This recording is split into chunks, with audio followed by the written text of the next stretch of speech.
নমস্কার বন্ধুরা, আপনারা সবাই নিশ্চয়ই ভালো আছেন।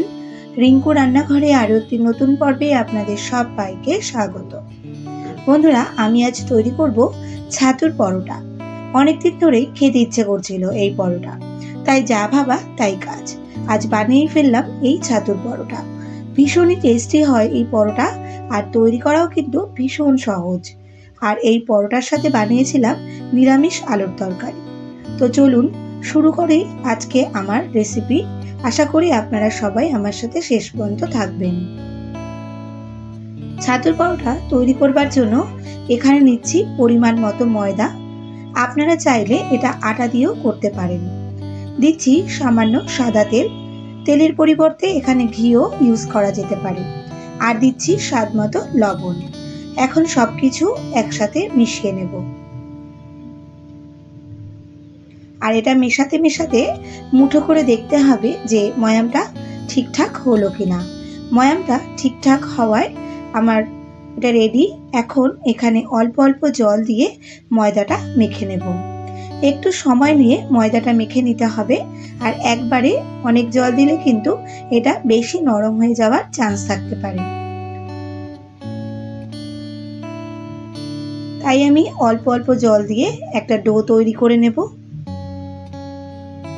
ময়দাটা কিন্তু খুব বেশি নরম কিংবা খুব বেশি শক্ত করে মাখবো না, এতে পরোটা খুব ভালো হবে না।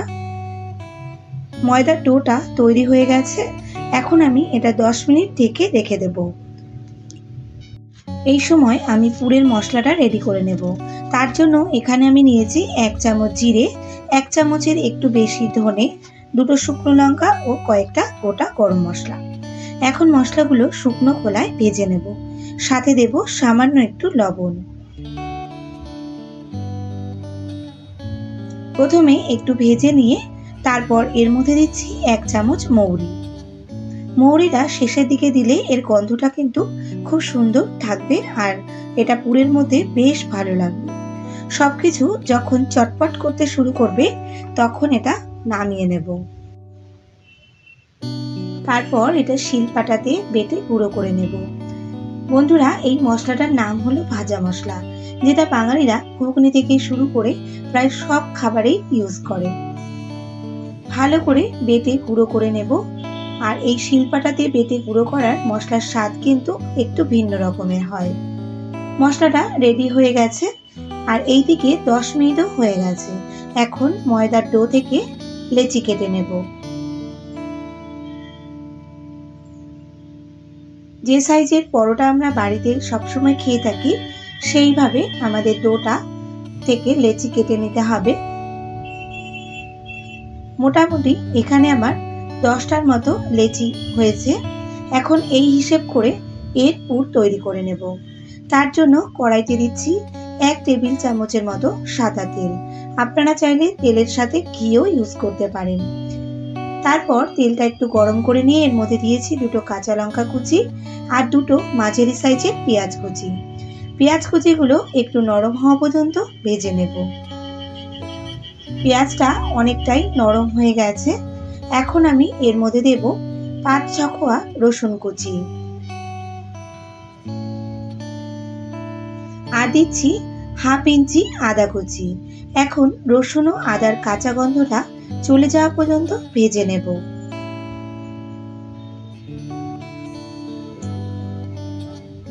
রসুন ও আদার কাঁচা গন্ধটা প্রায় চলে গেছে।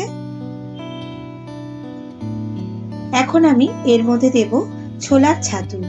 প্রথমেই কিন্তু আমি একবারে যতটুকু ছাতু দেব সব দেব না এর মধ্যে, তাহলে এটা বেশ ভালোভাবে মিশবে না। ওই জন্য আমি প্রথমে 4 চামচের মতো ছাতু দিয়ে একটু মিশিয়ে নিচ্ছি। তারপর আমি এর মধ্যে দিচ্ছি ওই ভাজা মশলাটা। মোটামুটি এখানে আমি 1.5 চামচের মতো ভাজা মশলা ইউজ করেছি। ভাজা মশলাটা দিয়ে আবারও বেশ ভালো করে মিশিয়ে নিচ্ছি। এখন আমি আরো 5 চামচের মতো ছাতু এর মধ্যে দিয়ে মিশিয়ে নেব। বন্ধুরা, এখানে যদি ছাতু দেওয়ার পর মনে হয় যে এটা অনেকটা ড্রাই হয়ে গেছে, সেক্ষেত্রে কিন্তু একটু জলের ছিটেও দিয়ে নিতে পারেন, তবে কিন্তু এটা বেশ ভালোভাবে মেল্ট হয়। ছাতুটা দিয়ে আবারও বেশ ভালো করে আমি মিশিয়ে নিচ্ছি।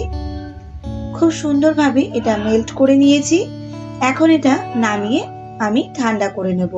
আর দেখুন পুরটা অলমোস্ট রেডি হয়ে গেছে। এটা না ঠান্ডা করার জন্য আমি একটা প্লেটে নামিয়ে নিচ্ছি। এখন একটু হাত দিয়ে এটা আবারও একটু মেল্ট করে নেব। দেখুন ভিডিওতে যেভাবে দেখাচ্ছি এইভাবে করে নিলে পুরটা বেশ ভালোভাবে রেডি হয়ে যায়। পুর রেডি করে নিয়েছি। এখন যে লেচিগুলো কেটে নিয়েছিলাম সেগুলো একটু হাতের সাহায্যে আমি গোল গোল করে নিচ্ছি, ঘুরিয়ে ঘুরিয়ে। তারপর আঙুল দিয়ে চেপে চেপে মাঝখান দিয়ে একটা গোল মতো ফাঁকা করে নেব। একটু বড় করে ফাঁকা করে নিয়েছি। এবার ওই ফাঁকা জায়গাটাতে ছাতুর পুর দিয়ে ভরে নেব। পুর একটু বেশি পরিমাণে দিলে তবেই কিন্তু এই ছাতুর পরোটাটা খেতে বেশি ভালো লাগবে আর ছাতু ছাতু মনে হবে। পুরটা দিয়ে ভালো করে লেচির মুখটা আটকে দিচ্ছি যাতে এটা বেলে নেওয়ার সময় বেরিয়ে না যায়। সবকটা লেচির মধ্যে আমি একইভাবে পুরটা ভরে নেব।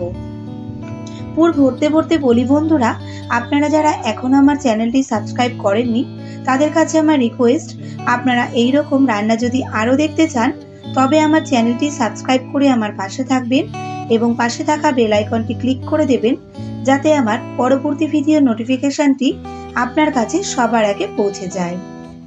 আর এর সাথে সাথে আমার পুরনো বন্ধুদের আমার পাশে থাকার জন্য জানাই অসংখ্য ধন্যবাদ। পুরগুলো ভরে সমস্ত লেচিগুলো রেডি করে নিয়েছি। তারপর চাটুর উপরে তেল মাখিয়ে নিয়ে আস্তে আস্তে বেলে নেব।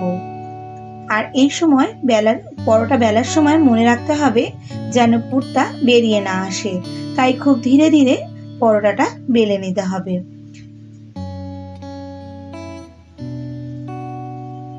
পরোটা বানাতে বানাতে আমি কিন্তু এইদিকে একটা চাটু গ্যাসে বসিয়ে দিয়েছিলাম এবং চাটুটা গরম হলে শুকনোভাবে আমি পরোটাটা ভেজে নেব। একটু সময় নিয়ে এটা ভাজতে হবে, তবেই কিন্তু ভেতরে এবং বাইরে দুই দিকেই সুসিদ্ধ হবে এবং খেতে ভীষণই ভালো লাগবে।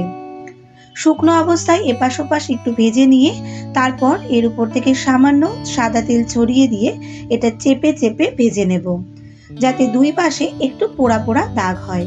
আর পরোটার দুই পাশে একটু পোড়া দাগ হলেই কিন্তু খেতে বেশি ভালো লাগে।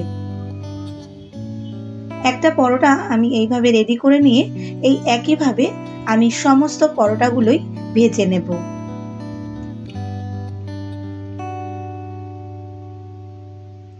সব পরোটাগুলো আমি এই একইভাবে একটু দাগ লাগিয়ে ভেজে নিয়েছি। আর তারপর এটা একটা প্লেটে সার্ভ করব আর সাথে নেব নিরামিষ আলুর তরকারি। বন্ধুরা, কেমন লাগলো আমার আজকে রেসিপি? আশা করি আপনাদের ভীষণই ভালো লেগেছে। আর এইভাবে বাড়িতে একবার তৈরি করবার অনুরোধ রইল।